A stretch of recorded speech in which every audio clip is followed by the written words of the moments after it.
El Ministerio de la Unidad y de la Comunión, una conferencia de Monseñor José Ignacio Munilla. Fue impartida en el Seminario San Pelayo de Córdoba el 3 de enero de 2024.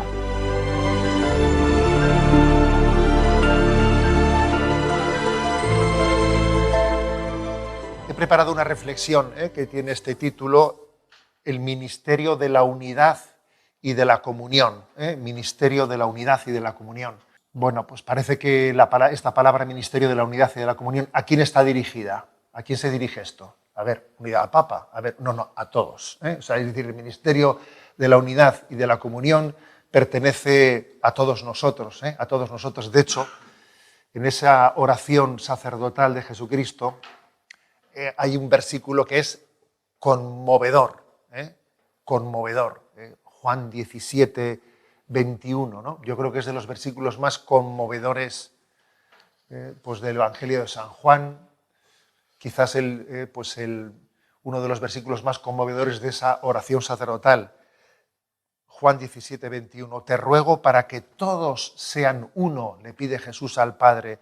Te ruego para que todos sean uno, como tú, Padre, en mí y yo en ti, para que ellos también sean uno en nosotros, para que el mundo crea que tú me has enviado.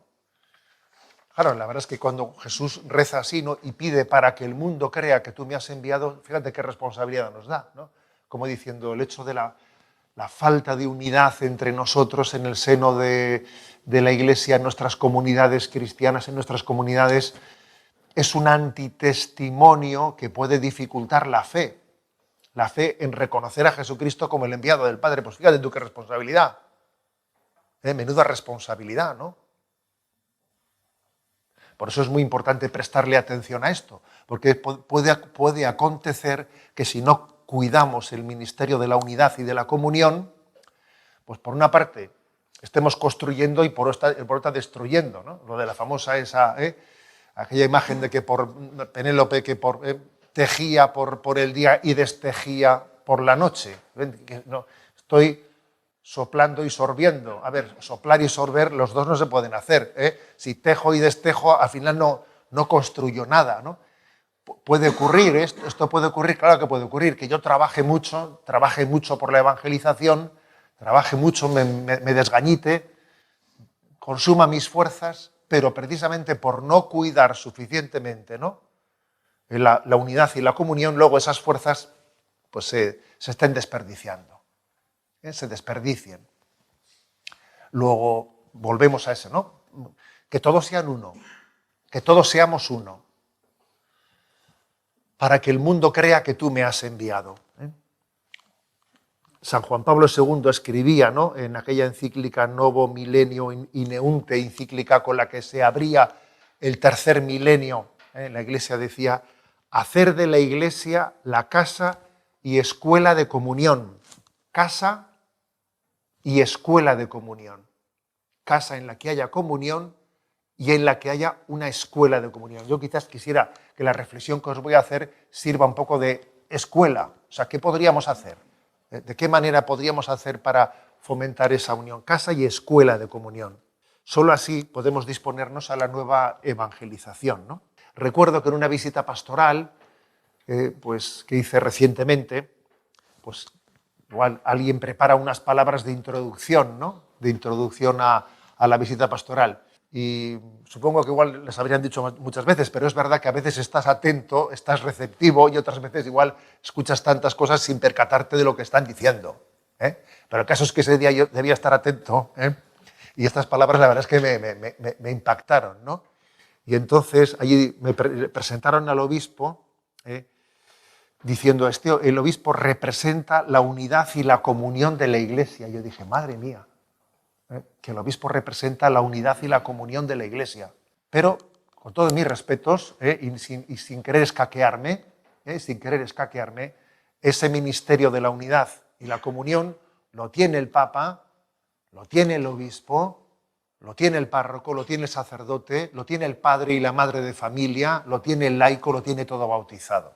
O sea, cada uno en su vocación participamos de ese ministerio de la unidad. Y tenemos que ser educados en ello, porque es verdad pues, que entre nosotros existe pues, mucho pecado de discordia, de desunión, de que no te aguanto, de filias, de fobias, filias y fobias, y eso pues, es destructivo y claro, tú estás haciendo un esfuerzo para evangelizar tremendo, pero luego si eso convive, está desactivando nuestra capacidad evangelizadora, ¿sabes? Por lo tanto, ¿no? Todos tenemos que participar de este ministerio, porque todo bautizado es sacerdote, profeta, rey, y estamos llamados a ser garantes de la comunión y animadores de la comunión. Garantes y animadores de la comunión. Bueno, entonces, se me ocurre dar como cuatro pistas, cuatro pistas para la unidad y la comunión. Que seguro que os podéis imaginar que yo pues, hago algo reductivo, porque no he hecho ninguna tesis doctoral al respecto y porque hablo un poco desde unas intuiciones, con lo cual que nadie pretenda extraer de mi reflexión pues una especie de tesis ordenada, no, son intuiciones que os comparto. Cuatro pistas, ¿no? Para la unidad y la comunión. La primera es tan sencilla y tan evangélica, porque aquí nosotros lo que tenemos que hacer es creer en el evangelio, ¿sabes? No tan sencilla y tan evangélica como el amor al prójimo, el amor al próximo. O sea, es decir, la comunión se consigue, o sea, vamos camino de comunión si empezamos por amar al próximo, al que está junto a nosotros. La comunión se hace, en primer lugar, en el amando incondicionalmente al que esté junto a mí, haciendo un acto de fe que esta persona es la persona que Dios ha puesto en el camino de mi vida para ejercitarme en el mandamiento del amor. Y además hablo no de un amor abstracto, ¿no? Sino hablo de un amor concreto, del cariño, de la estima, del querernos con nuestro nombre y apellido y conocernos. Aquí habría como dos planteamientos, ¿no? El planteamiento es, a ver, ¿qué es lo clave, lo decisivo? ¿La importancia de conocerse para amarse o la importancia de amarse para poder conocerse? A ver, ¿qué es primero, el huevo o la gallina? No quiero contraponerlos, no los quiero contraponer. Las dos cosas obviamente son ciertas, pero si me permitís, yo creo que lo más genuino nuestro, en la línea agustiniana, es lo segundo. Lo determinante es amarse para poder conocerse. El gnóstico te diría, un momento, la clave está en el conocimiento. El gnóstico te diría, no, hay que conocer. La clave está en el conocimiento. Pues el cristianismo dice, pues no, hijo, no. Sin negar que es importante conocerse, ¿no? Pero el cristianismo le daría la vuelta al argumento gnóstico y diría, no, lo determinante es quererse. Porque es que si no te quieres, no vas a llegar a conocerte. O sea, no vas a llegar a conocer a una persona, ¿no?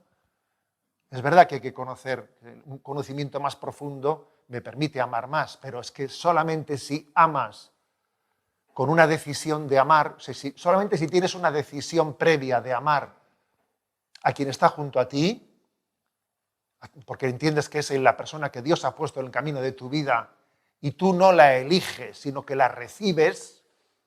A ver, yo no elijo a quien amo, lo recibo. Pues eso es muy distinto, ¿eh? Yo no elijo al que amo, lo recibo. ¿Me permitís un pequeño paréntesis? Me acuerdo que en una ocasión, hablando sobre el tema de la vida religiosa, una persona me dijo, ¿sabe usted lo que para mí es admirable? Decía, pues es que claro, me decía uno que estaba casado, decía, nosotros elegimos el esposo y la esposa. Lo elegimos nosotros. Y nos cuesta un montón querernos a pesar de haberlo elegido yo. O sea que ustedes, que encima nos eligen entre ustedes, ¿no? Nos eligen en una comunidad religiosa, en un seminario, en un presbiterio. Tú no has elegido, o sea, son los que te han tocado. Me decía él, la verdad es que me admira.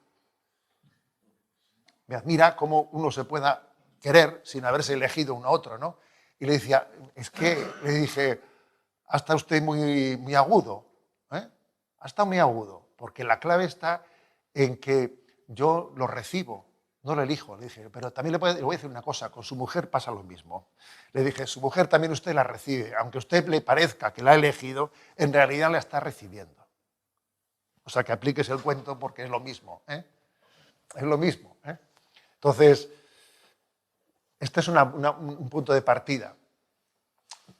¿Conocerse para amarse? Sí, pero mucho más determinante es lo primero, amarse para poder conocerse. O sea, yo parto de un amor incondicional con el que Dios ha puesto a mi lado, ¿no? Oh, qué pena, me ha tocado con este, si me hubiese tocado con el otro, a ver, ya estás ya vamos mal, ¿eh? Vamos mal ya cuando partimos. Es que es tan importante eso. Yo recuerdo una anécdota del seminario, que claro, los lunes por la mañana cambiábamos de mesa y estábamos toda la semana sentados en la misma mesa en el comedor. El lunes el desayuno cogía sitio y era para toda la semana. Entonces el lunes por la mañana solía haber bastante prisa a la salida de la capilla. La gente iba ahí al comedor, ¿entiendes? Y pim, pam, a pillar sitios y veías que estaban puestas servilletas. En uno había llegado primero y ponía las servilletas pues para que está ocupada la mesa, ¿no? Está ocupada, ¿no? Y entonces, pues en una ocasión, el director espiritual nos dijo, he observado que los lunes por la mañana pasa esto. Y nos dijo, ¿vosotros creéis que eso está bien planteado? ¿Eres tú el que eliges? ¿Eres tú el que eliges a quien Dios pone, a tu prójimo?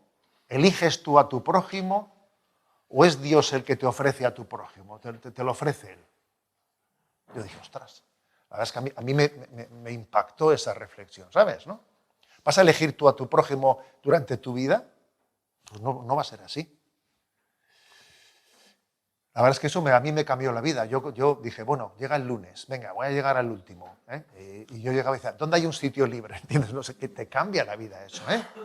Te cambia la vida. Te cambia la vida y te educa pues, a vivir, a generar comunión entre nosotros, a generar comunión, a querernos y a generar comunión, ¿eh? Entonces, este es un punto clave. La comunión, ¿cómo se construye? Bueno, pues fíjate tú, vamos aquí, voy a hacer una teoría pastoral. ¿Qué teoría pastoral? Pues partimos del Evangelio, de lo de amar al próximo. Solamente amando al próximo se puede ser capaces de partir de la comunión, ¿no? Además, permitidme una afirmación más, ¿no? Llevo ya 17 años de obispo pasado, se parece mentira, es increíble, la vida qué rápida va, ¿no? En 17 años he estado en 3 diócesis, Palencia, San Sebastián y Orihuela, Alicante, ¿no? 3 diócesis muy distintas, muy distintas. Entonces, una cosa que he aprendido es que la comunión entre nosotros, uno podría parecer que lo determinante para la comunión, lo determinante es principalmente lo ideológico o nuestra adhesión a unos principios y lo ideológico. Ciertamente condiciona mucho. Ciertamente las ideologías o la falta de comunión con la doctrina es muy condicionante, por supuesto. No se me ocurre, cuando estamos llenos de ideologías políticas y tal, y cuando nos falta comunión con el magisterio, madre mía, la comunión es está herida. Pero me atrevería a decir que todavía puede haber elementos que sean más determinantes, fíjate, para la comunión. Y es que a veces lo afectivo, las heridas afectivas, ¿sabes?, ¿no?, pueden llegar a condicionar la comunión todavía más, fíjate, que ya es decir, pueden llegar a condicionarlas todavía más. Y esto es mucho más invisible, lo otro es mucho más visible, claro. Lo otro es visible, porque te sale uno con una pancarta, ya, pero esto otro es una bombalapa, ¿eh? O sea, nuestras heridas afectivas que nos impiden, nos dificultan la comunión, eso condiciona mucho y tú no lo percibes, ¿no? Pues por ejemplo, ¿no? El hecho de que entre nosotros hayan heridas de faltas de autoestima, que generan complejos entre nosotros. Dicen, no sé si será verdad, ¿no? Porque esto lo leí en un libro me acuerdo que era un libro de anécdotas y virtudes, que era una especie de subsidia para ayudas para la predicación, ¿no? Allí contaban que en la India, hay un pájaro que se llama nibo, que tiene la característica de que el pájaro, pues cuando hace buen tiempo, está triste. Y cuando hace mal tiempo canta y está súper contento, ¿no? Entonces, bueno, lo ponían como la imagen del corazón envidioso, del corazón envidioso, que se entristece ante el buen tiempo, ante los dones de los demás, ¿no? Me pongo triste al estar rodeado de personas que están llenas de dones, yo me siento acomplejado y me veo triste y no canto. Y sin embargo, cuando estoy en un sitio en el que, bueno, parece que en el país de los ciegos, el tuerto rey, allí pues entonces me siento que aquí voy a cantar yo, porque estos que están al lado mío, pues son unos zotes, ¿no? Entonces, a ver, ¿eso puede pasar? Sí puede pasar, aunque parezca mentira, ¿no? Puede pasar porque es que resulta que tenemos heridas de fondo que nos impiden respirar y gozar con la comunión de la Iglesia. Te impiden alegrarte de que, madre mía, pero qué alegría, que ha llegado aquí a la parroquia una persona que es un regalazo para la parroquia, porque fíjate, este hombre aquí llega y nos va a animar el ministerio de la música, no veas tú, ¿no? Y en vez de gozarte y alegrarte de eso, dice, vaya, ahora va a llegar este tío aquí y me va a quitar a mí. A ver, vamos a ver, ¿esto puede ocurrir en algún sitio en Islandia por ahí? O sea, sí. Y más cerca también. O sea, claro, esto ocurre. Entonces yo, en vez de gozarme y alegrarme, ¿no? de que haya acontecido eso, de repente siento una competencia y entonces no gozo con ello, ¿no? ¿Y dónde está el problema de fondo? El problema de fondo está en las heridas. Mis heridas, que me falta, primero me falta una autoestima, y también me falta gozar y me falta una eclesialidad. Entender que la Iglesia es el cuerpo místico de Cristo y yo estoy integrado en él, con lo cual todos los dones del cuerpo místico de Cristo son de Jesús y son míos. Aquí se podría decir lo de la palabra, hijo, yo siempre estoy contigo y todo lo mío es tuyo. Ese que canta tan bien, ese es tuyo también, no solo es mío. Ese que canta tan bien, ¿por qué lo sientes como un competidor tuyo si eres tú el que canta en él? Pero claro, eso supone otra visión de fe, Supone otra visión de fe. Para mí ese versículo de la parábola del hijo pródigo, a mí me parece que es un versículo que da en la clave de la esencia de la parábola del hijo pródigo. Ahí está el meollo de la cuestión. Cuando el padre le dije al hijo mayor, hijo, tú siempre estás conmigo y todo lo mío es tuyo. ¿Tú no estabas contento o qué? O yo estaba gozando contigo, tú no gozabas. Claro, pues ¿por qué? Porque tienes tus heridas interiores y con esas heridas te impiden amar y disfrutar. Amar y disfrutar, ¿sabes? Otro paréntesis. En el año 17 se estrenó esa película de Se armó el Belén, no sé si la visteis, Se armó el Belén, que esa es una película de esas animadas, parece que está hecha para niños, pero quita a los niños, ¿sabes? ¿No? Quita a los niños, ¿no?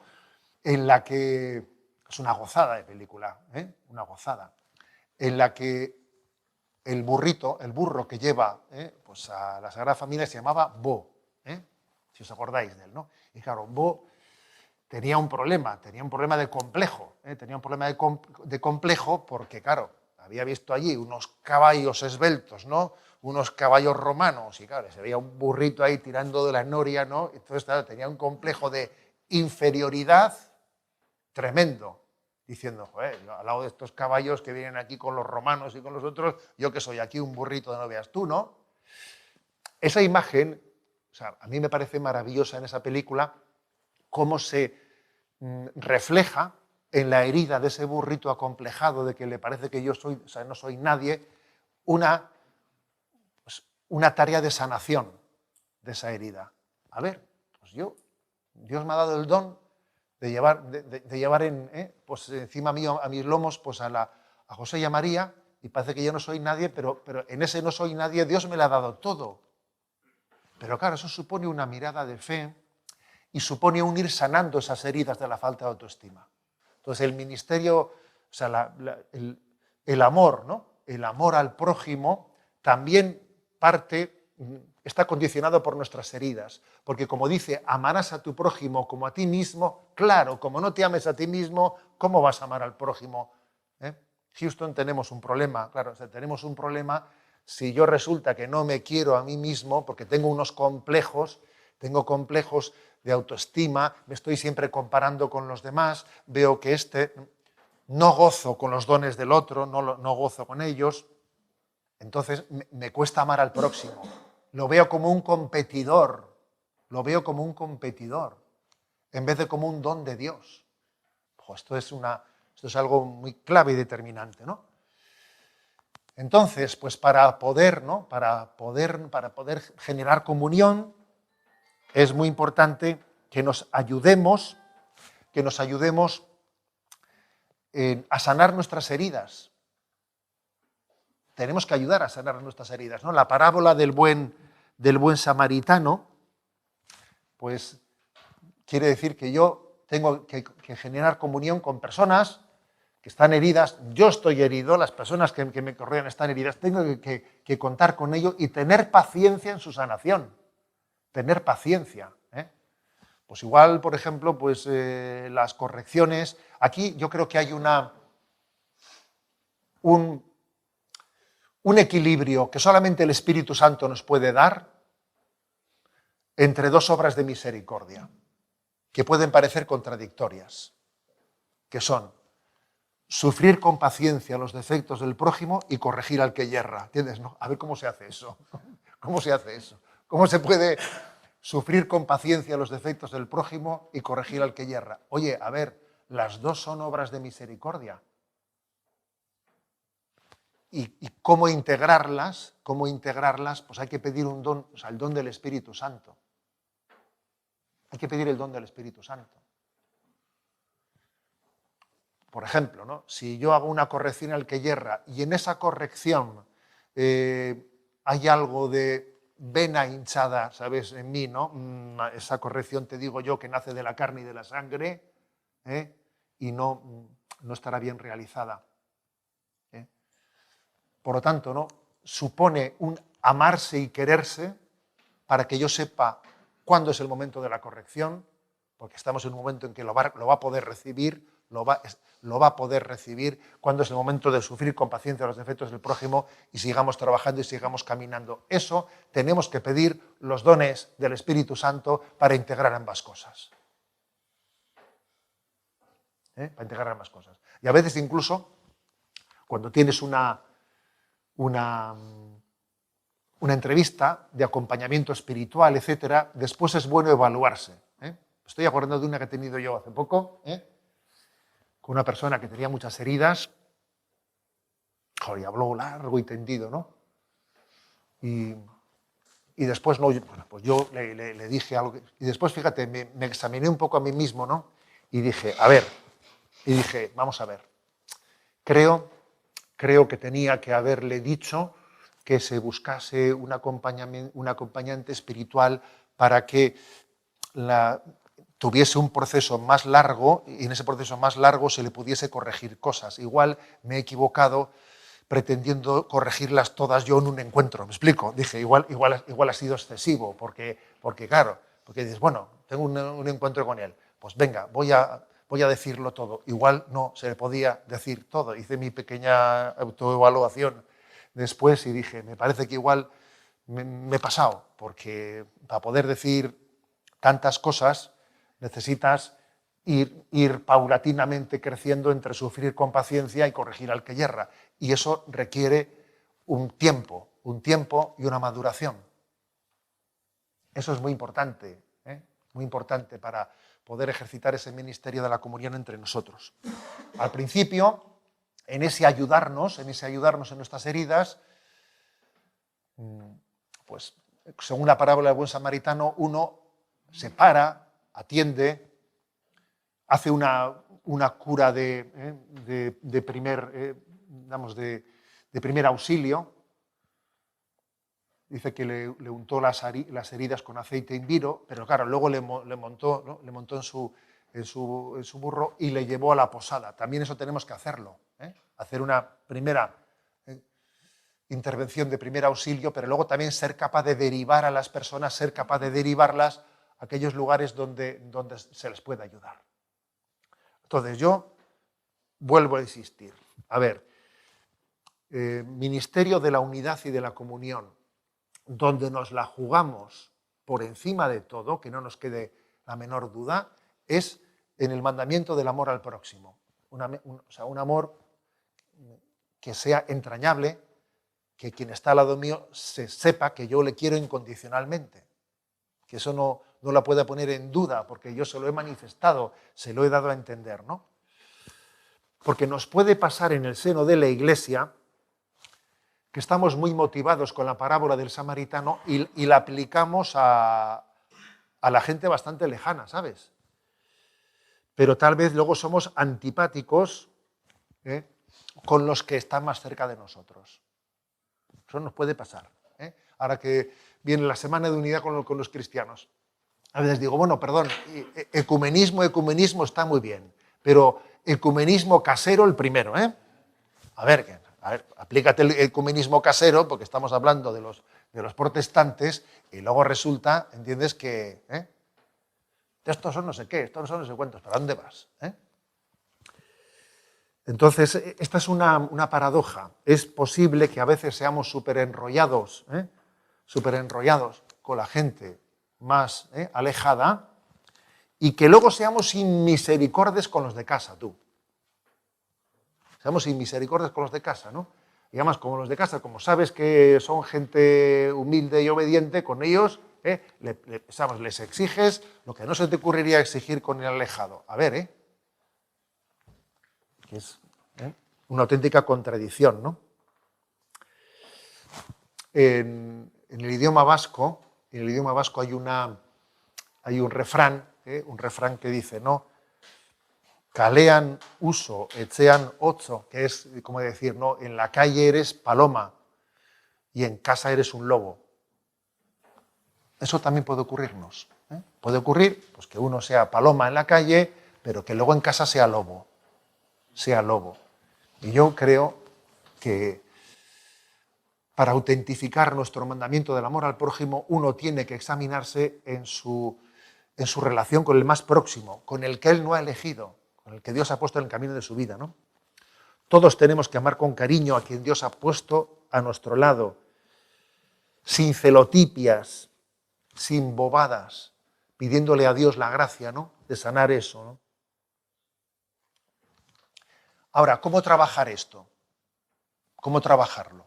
Porque también si yo soy ministro de la comunión, ¿cómo podríamos hacer esto? Bueno, algo ya he dicho, alguna pista ya he dado. Para mí una pista importante es la de decir, bueno, pues acompañamiento a las personas que estamos heridos, ¿no? Acompañamiento. Y ese acompañamiento es sufrir con paciencia y al mismo tiempo corregir al que yerra, o sea, acompañamiento. Creo que nos tenemos que animar mutuamente a ser acompañados, porque es la capacidad de vernos con los ojos de Jesucristo. Yo creo que pocos ministerios hay tan importantes como el del acompañamiento. ¿Qué es el acompañamiento? A ver, ¿cómo ayudo yo o cómo me dejo ayudar para conocerme a los ojos de Jesucristo? Pero también creo que hay otros puntos, otros caminos, ¿no?, que podríamos trabajar, ¿no? Como por ejemplo, a ver, en nuestras parroquias, allí donde tenemos un ámbito, o un padre de familia con sus hijos, porque esto se puede aplicar a todos los ámbitos, ¿no? A ver, reconocer los dones complementarios que tenemos entre nosotros. O sea, descubrir los dones complementarios. Porque existen dones complementarios. Este qué bueno es para esto, este qué bueno es para el otro, este qué bueno es tal, ¿no? Porque es muy importante descubrir esos dones y hacérselos conocer a la persona, de manera que también su autoestima parta del conocimiento de los dones que Dios le ha dado, ¿no? Y saber repartir juego. Saber repartir juego a los demás es muy importante. A veces somos practicistas, ¿no? Somos practicistas. Entonces nos es mucho más fácil decir, quita que yo lo hago yo, ¿sabes? O sea, que voy a hacerlo más rápido, O sea, lo voy a hacer más rápido y quita que me... O como cuando igual una madre dice, déjame sola en la cocina, que me ensucias todos los pucheros para hacerme... Quita que lo voy a hacer yo sin ensuciar nada. A ver, deja que ensucie y que aprenda. O sea, yo creo que hay que repartir juego y hay que hacer. Hacer es una de las claves de la comunión. Vale mucho más hacer que hacerlo todo tú. Lo cual a veces choca con nuestra tendencia al perfeccionismo. Eso es como cuando los que conducimos, vas en coche, ¿no?, y va conduciendo otro, miras de reojo y tal, y le dices de repente, si estás cansado ya te cojo yo, que es como te estás diciendo en realidad, quita de ahí, que déjame que... O sea, pues porque sientes que si conduzco yo, voy seguro, ¿sabes?, ¿no? Si conduce si estás cansado te cojo, le dice el otro, a ver, que lo que no te estás es fiando de él, no te estás fiando de él, ¿no? Bueno, pues yo creo que la comunión también se construye hacer, saber repartir juego, reconocer los dones de los demás, suscitar conciencia de corresponsabilidad. Suscitar esa conciencia de responsabilidad es súper importante. Suscitar esa conciencia. Bien, este es el primer punto. Ya intentaré ser un poco menos largo en los siguientes, pero creo que es el principal. Entonces, ante ese dilema, ¿no? Conocerse para amar, para amarse, o amarse para poder conocerse. Las dos hay que integrarlas. Pero hay que partir especialmente del amor incondicional. El amor incondicional es el que te permite descubrir los dones de los demás. Si tú no amas incondicionalmente, no llegas a descubrir los dones de los demás. No los llegas a descubrir.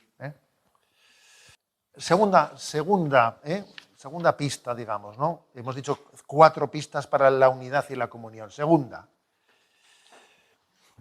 lectura acogida, o podríamos decir mejor que lectura, acogida íntegra y profunda de la Sagrada Escritura y del magisterio de la Iglesia. No una acogida parcial. Mira tú, aquí practicando la caridad, como decíamos aquí. ¿Ves tú? Unos hablamos de la caridad y otros la practican. Esto. Muy bien. A ver, acogida íntegra y profunda de la Sagrada Escritura y del magisterio. Es muy importante, porque obviamente eso nos da una gran comunión. Nos da una gran comunión en el Cristo total. En el Cristo total. Dios se ha revelado. El que nosotros nos adhiramos plenamente a la revelación y su integridad, eso va a determinar en muy gran medida la comunión. Luego a la tarde espero que podamos hablar del tema de la revelación. Hay 2 formas de acercarse a la Sagrada Escritura y a la revelación, y al magisterio de la Iglesia. 2 formas. Una es la de quien busca especialmente los textos, digamos, documentos magisteriales, etcétera, con los que se siente más especialmente identificado. Esta parte del Evangelio me dice mucho, esta otra parte no me dice tanto, no me identifico tanto con ella. Entonces, ¿qué hago? Me centro más en lo primero y lo segundo lo paso más de corrido, ¿no? Me identifico más con esto, me paro en ello. No me identifico tanto con esto, lo paso. Eso ocurre, claro que ocurre. Y lo mismo pasa con el magisterio. En estos puntos me interesan más, en otros me interesan menos. Yo, por ejemplo, tengo la anécdota de que explicas el catecismo de la Iglesia Católica en Radio María y según qué parte del catecismo estabas explicando, pues tú notabas, porque allí en Radio María para las llamadas de los oyentes, hay una centralita en la que se encienden todos. Bueno, esto ha cambiado ahora, pero bueno, pues ahora todo ya es digital, no es analógico y tal, pero bueno, había allí un sistema en el que se encendían luces rojas por llamadas de los oyentes, ¿no? Entonces tú, cuando estabas explicando algunos temas de esos que son enjundiosos, de que si, por ejemplo, el tema de las mentiras, si existen mentiras o no existen mentiras piadosas, o no, si la verdad tiene, o sea, la restricción de conciencia y cosas de esas, ¿no? Explicabas eso, madre mía, están todas las luces encendidas porque entendías tal. Ahora, el día que hablabas de la Santísima Trinidad, ¿entiendes, no? Pues no tanto. No tanto, ¿no? Hablas de la Santísima Trinidad, entonces, bueno, la Santísima Trinidad entiendes como que en fin, ¿no? O sea, a ver, eso es un riesgo. Es un riesgo el que uno reciba la predicación diciendo, seleccionándola por su interés, por mi sensibilidad, me centro en esto, olvido lo otro. Eso es típico. Pero claro, creo que la recepción correcta de la Sagrada Escritura, del Magisterio, tiene que ser otra, ¿no? Si uno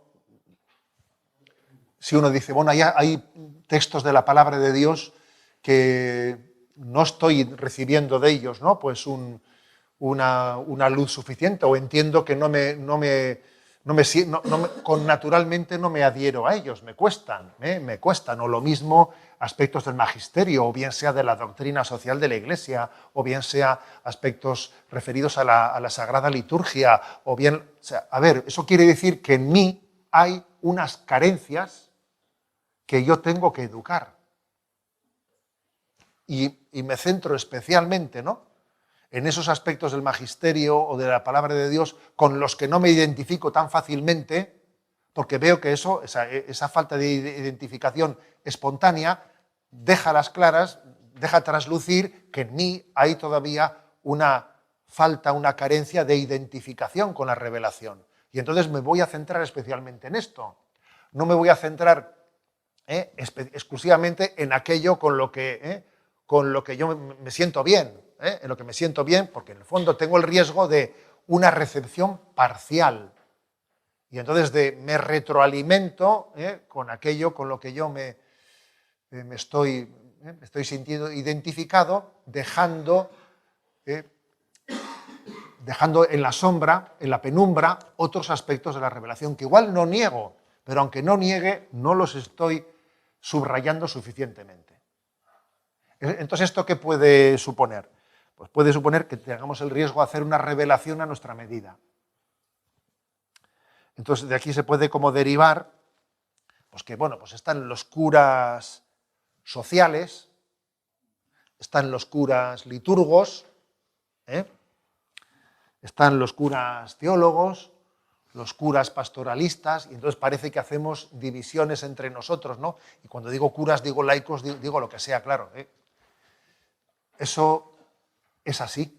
Eso es un problema, ¿no? Eso podría tener una lectura positiva, de que entre nosotros hay dones y carismas y cada uno los desarrolla, sí, pero tiene un riesgo también.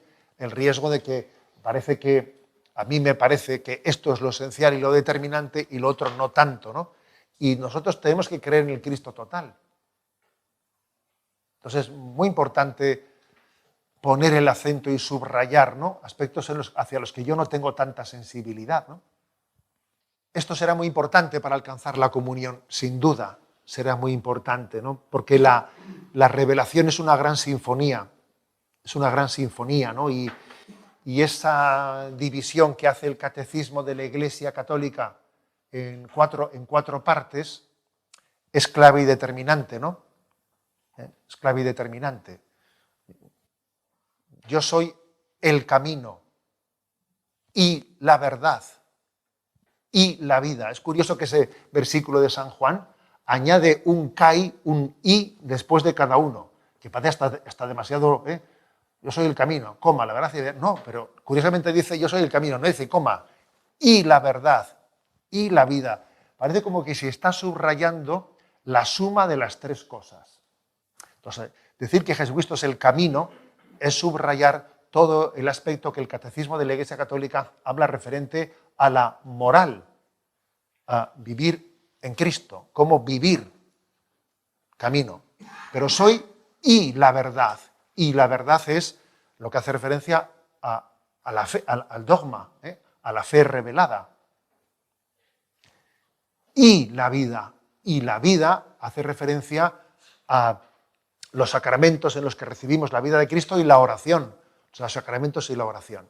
Entonces, decir yo soy el camino y la verdad y la vida, entendiendo que ese y a mí me obliga, me llama, ¿no? me impele a integrarlo todo, es importantísimo. Porque de lo contrario puede ocurrir que si yo me centro en Cristo camino, si me centro en eso, dejando el otro, pues tengo una tendencia moralista.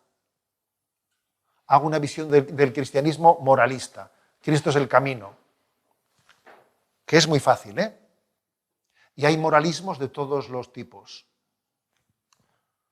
Hubo moralismos del sexto mandamiento, que si la manga llegaba hasta aquí, no llegaba hasta aquí, y hay moralismos del otro tipo. Estoy el otro día yo en un colegio y pregunto a los chavales, a ver, ¿quién me dice qué es ser cristiano? Y me dice uno, reciclar. Y dices, no, reciclar.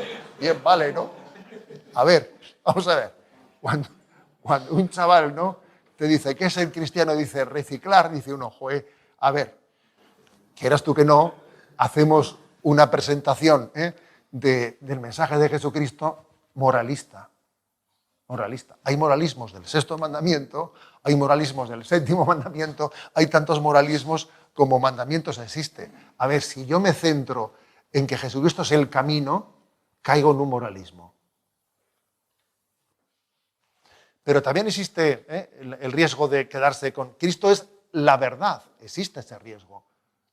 Existe el riesgo de centrarnos en... Es verdad que estamos en un mundo, el actual, en el que el relativismo infravalora, ¿no?, la verdad, pero existe el riesgo de que uno, que es de tipo gnóstico, en el fondo también el influjo gnóstico, como si en el fondo el cristianismo fuese de los grandes teólogos, o sea, para ser un cristiano tienes que tener una capacidad de erudición y de no sé qué, de no veas tú, ¿no? Como es el que te hacen los alemanes, dice, breve introducción a la teología, y te meten 8 tomos, ¿no? A ver, vamos a ver. Eso es tremendo. O sea, existe a veces también ese riesgo, el riesgo de pensarnos, ¿no?, que la clave está en el conocimiento intelectual y poniendo en ello su riesgo, ¿no? Yo recuerdo una anécdota de mis tiempos de seminarista, ¿no? Estábamos en Roma y se había anunciado una conferencia de un conocido teólogo de esos, no voy a decir el nombre, ¿no?, un conocido teólogo en el que, bueno, pues vamos a hablar de no sé qué y tal. Y me dice, estaba con don José Antonio Sayés, ya fallecido, ¿no? Y me dice él, pues vamos a la conferencia, venga, vamos. Vamos, y había mucha gente, yo me puse al lado de don José Antonio, y el que hablaba, bueno, madre mía, ¿no? Pues era uno de esos teólogos que hablaba casi en relieve, eso iba casi acuñando palabras según iba hablando, o sea, es como sobre esdrújula, ¿sabes? O sea, a veces era de una erudición teológica que casi iba acuñando palabras para expresarse, ¿no? Y yo me acuerdo que me acerqué a don José Antonio y le dije, oye, no estoy entendiendo nada. Y él se me acercó y me dijo, tranquilo, que yo lo estoy entendiendo todo y no está diciendo nada. Me dijo, bueno, pues es una anécdota, ¿no? Pero que a mí me relajó mucho, mira. A mí me relajó mucho porque también esto es cierto. O sea, a veces se centra, ¿no? Se centra la búsqueda de la verdad en una erudición. A ver, Jesucristo es sencillo, ¿eh? El Evangelio de Jesucristo es capaz de hablar a los sencillos y a los sabios al mismo tiempo. Jesús nunca dijo que se salgan los de primaria, que me quede yo únicamente. No, Jesús no dijo eso nunca. Habló al mismo tiempo para todos. Y se le entendía, bastante claro. Entonces, existe también ese riesgo.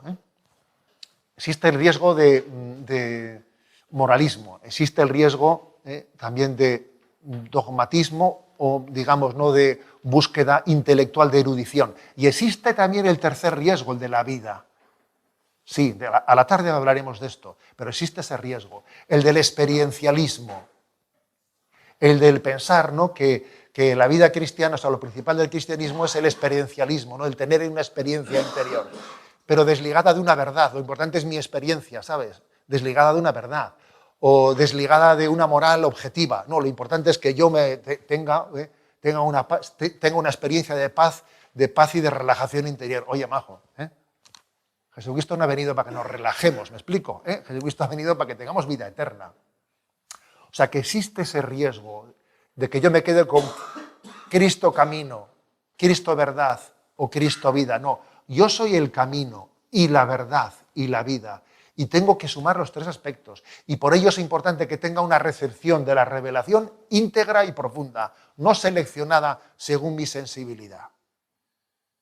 En tercer lugar, la Iglesia no solo es apostólica, sino que es también carismática. Son dos pulmones que existen en el seno de la Iglesia. Von Balthasar hablaba de que existen dos perfiles en la Iglesia. El perfil petrino y el perfil mariano. ¿No os acordáis de aquella fotografía tan preciosa de San Juan Pablo II y Madre Teresa de Calcuta? Madre Teresa va bajando por las escaleras y le agarra de la mano a Juan Pablo II, que está un poco más torpe, y le va bajando, ¿no? Es una fotografía preciosa. Madre Teresa va bajando las escaleras y le coge la mano a San Juan Pablo II, ¿no? Que es casi como imagen de que como el perfil mariano de la Iglesia quizás corre más, como esa escena también en la que Juan corría más y llegó antes que Pedro al sepulcro, pero no entró hasta que Pedro llegase al sepulcro, ¿no? Es hermosa esa imagen, ¿no? Existe un perfil carismático en el que ciertamente Dios ilumina a su Iglesia. En la Iglesia hay carismas y tenemos que verlos como un don del Espíritu Santo. Y por cierto, en este momento de crisis en la vida de la Iglesia, creo que ese perfil carismático yo veo que viene en nuestro socorro. Hay que ver el Espíritu Santo qué cosas suscita, con qué creatividad, que te quedas pasmado con retiros, con tal, con cual, con una creatividad increíble y llamando a la gente a la conversión. Estamos nosotros discutiendo de nuestros... fíjate, y mientras que nosotros discutimos, va el Espíritu Santo y suscita realidades de conversión que te dejan impresionado. Y son carismas que los suscita el Espíritu Santo, ¿no? Entonces creo que es importante que los carismas los miremos con fe, diciendo Dios ayuda a su Iglesia, Dios la asiste. Es verdad que tenemos que acompañarlos y discernirlos, pero creo que es muy importante que no haya prevenciones de antipatías frente a ellos, ¿sabes? Porque es posible, o piques entre carismas. Que yo creo que los piques no están en la gente, porque casi nuestro pueblo de Dios hasta casi tiene el riesgo de picar en todos los carismas y ir de flor en flor en todos, lo cual tampoco digo yo que esté mal, pero también tiene su riesgo de no centrarse. Los piques entre carismas a veces no están en el pueblo de Dios, sino más bien quizás entre responsables o cabezas, ¿no? Creo que tenemos que ver cómo Dios asiste a su Iglesia en los carismas. Yo, otra anécdota que recuerdo, de hace 17 años, recién elegido obispo, nos suelen convocar en Roma para hacer una semana de cursillo acelerado de qué tienes que hacer, ¿no? Y allí pues, nos juntamos unos 100, así de todo el mundo, y va allí el cardenal de cada congregación a explicarte liturgia, el otro, ¿no? Entonces me acuerdo que llegó el que era el responsable ahora se llama dicasterio, ¿no?, de comunicación, y era Monseñor Foley, un arzobispo de Estados Unidos que ya ha fallecido. Y me acuerdo que él nos hizo una reflexión, ¿no? Decía, aquí desde la Santa Sede observamos cómo a veces se ponen en marcha proyectos comunicativos muy profesionales con todos los medios y Dios no los bendice. Dijo, como la televisión de la Conferencia Episcopal Estadounidense, que jamás había habido algo a la que se habían puesto tantos medios. Y fue un fracaso y hubo que cerrarlo. Y me acuerdo que dijo, y años tardaremos en pagar el agujero. Pero luego observamos que el Espíritu Santo suscita cosas que si la televisión de Madre Angélica, que si no sé qué de Radio María, que en principio parece que son cosas llevadas adelante sin medios humanos, sin una capacitación técnica, pero que son carismas y dones del Espíritu, y Dios los bendice. Y entonces él dijo, de manera que yo me hago la siguiente reflexión. ¿Qué tenemos que hacer? Diseñar nosotros, diseñar una estructura pastoral y luego pedirle al Espíritu Santo que la bendiga, o más bien ver dónde sopla el Espíritu Santo, ¿no?, y ponernos un poco a su servicio discerniendo los dones y los carismas. Dijo eso así como quien no decía nada, ¿sabes? Dije yo, madre mía, pues ya ha dicho este hombre aquí algo. Y creo que es algo que forma parte de cómo construir la comunión en la vida de la Iglesia. Y por último, cuarta pista, en el ejercicio del ministerio de la comunión, cuarta pista. A ver, el ejercicio ministerial del gobierno, porque también Dios nos pide que gobernemos una parroquia, que gobernemos una familia. O sea, somos sacerdotes, profetas y reyes. Entonces también existe, ¿no?, en la manera de gobernar, te juegas mucho que se genere comunión o no. Entonces creo que hay un estilo de gobierno, de ejercer el poder, como se dice hoy en día, que es cristiano, que tiene que integrar 4 dimensiones, que son la potestas, la paternitas, la fraternitas y la autoritas. La potestas, porque se refiere a la capacidad decisoria. Dios te da, pues como padre, madre de familia, como párroco, como el que sea, te da una potestad. Y tú tienes que tener en cuenta que tienes una potestad y no te puedes escaquear. Pero también te da una paternitas, es decir, que es el oficio de generar vida, el don de hacer crecer las cosas. Y una fraternitas, que se refiere a la capacidad de corresponsabilidad con los demás. Y una autoritas, y la autoritas se refiere a tu autoridad moral, por el testimonio de tu vida. Entonces, estas 4 dimensiones tienen que estar unidas. Porque aquí ocurre, por ejemplo, algo que es muy obvio. A veces hay potestas sin autoritas. Vamos, por poner un ejemplo, España, la situación sociopolítica de España. Estamos viendo un ejercicio de llevar la potestad hasta el límite por encima de la autoridad, de la autoritas, de la autoridad moral.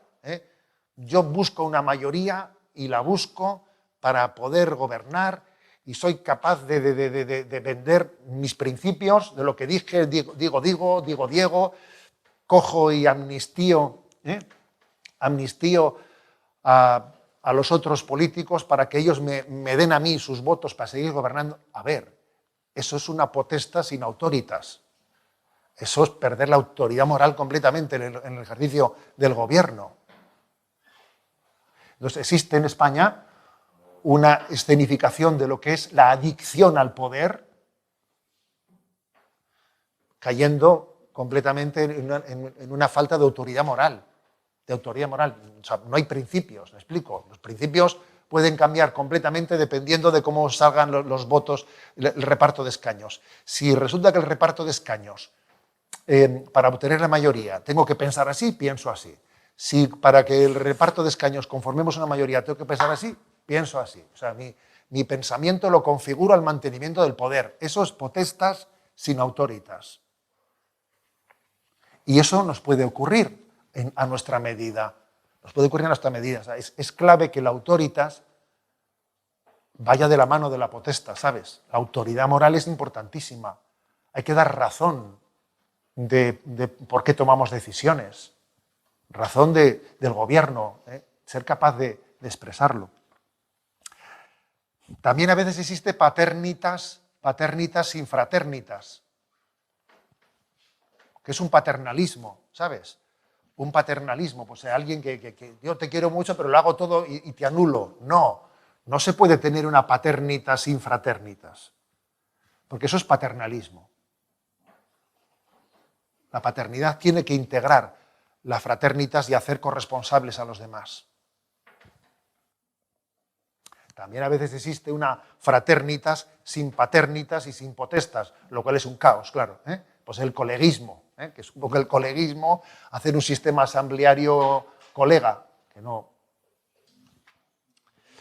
Por lo tanto, ¿no? Yo creo que es importante que en la forma de ejercer nuestra autoridad, pues ese encargo, ese ministerio que Dios nos ha dado, como sacerdotes, como obispos, como padres de familia, como laicos, como líderes, en cualquier sitio, en una cofradía, en una asociación, que entendamos que ese ministerio, ese encargo que me ha dado, tiene que conjugar estos 4 aspectos. La potestas que Dios me ha dado y que la Iglesia me ha encomendado, ¿no? Pero acompañada de la autoritas, de la autoridad moral, de que yo al mismo tiempo sea siervo de los siervos. El Papa tiene la potestas máxima, pero al mismo tiempo es el siervo de los siervos. Eso es muy importante. Yo me acuerdo, por ejemplo, que en la parroquia, ¿no? Cuando hay que buscar gente para la limpieza, para los grupos de limpieza en la parroquia, ¿no? Porque están decayendo, lo que sea, tal. Haces una llamada. A ver, ¿cuál es la manera de que tu potestas de llamar al servicio tenga eficacia? Te pones tú el lunes en la escalera a limpiar el cristal y vas a ver tú cómo la gente se apunta enseguida. Porque eso es así. Eso es así. O sea, la potestas tiene fuerza cuando va ligada a la autoritas moral. Te ve la gente a ti subido en la escalera, me cago en la... Se apuntan 25 después. Eso ha sido así de toda la vida de Dios.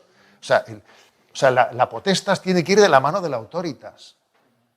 La paternitas tiene que ir de la mano de la fraternitas. Porque si no es un paternalismo y a la gente no le haces crecer, no le haces hacer. Entonces esas 4 dimensiones son claves, ¿no?, en el ejercicio de nuestro ministerio. Gloria al Padre, al Hijo y al Espíritu Santo, como era en el principio, ahora y siempre, por los siglos de los siglos. Amén.